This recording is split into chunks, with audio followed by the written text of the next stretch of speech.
one of the most interesting things to keep watching is how long can these AIs work autonomously? And that has been relatively short bursts of time, Yep. like minutes. Maybe you're starting to get to like an hour or two in extreme cases now where they can work autonomously.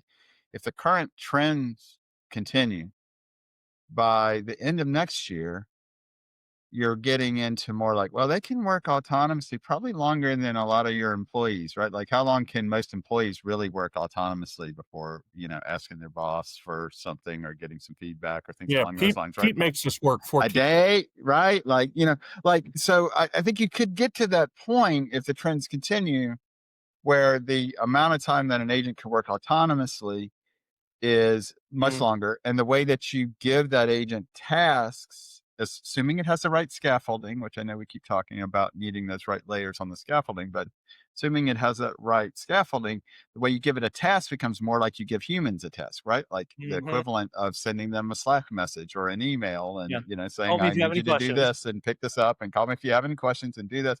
And so as that happens, going a little bit back to what Andy said a minute ago, you have to start thinking about the model, the economic model becomes very different, right? Mhm. Like you start thinking about this less as, historically software is thought about as a tool that gives an amplifier to an employee, right? It's kind of like, oh, okay, if I use this tool, it's going to save me an hour a week and whatever. I make $90 an hour. So, that's worth, 5 grand over a year or whatever, when you get it into this type of workflow, no, I can work autonomously for a long time. You give it tasks the way I'm giving my other employees, things like that. It becomes much more like so like an agent as an employee.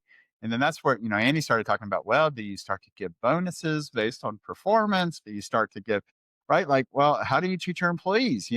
Like, so, I mean, and so there's really a lot of interesting implications, I think, as you reach that point to where agents work a long time autonomously to the extent that they are just team members, like, some other team members. And in that world, that scaffolding we're talking about becomes even more important around the evaluation of what the agent's actually doing and making sure it's not running off the rails as it goes for 6 hours, and how do you give it feedback so it continues to learn? So I love that point, and I think it just pushes even harder on that scaffolding point.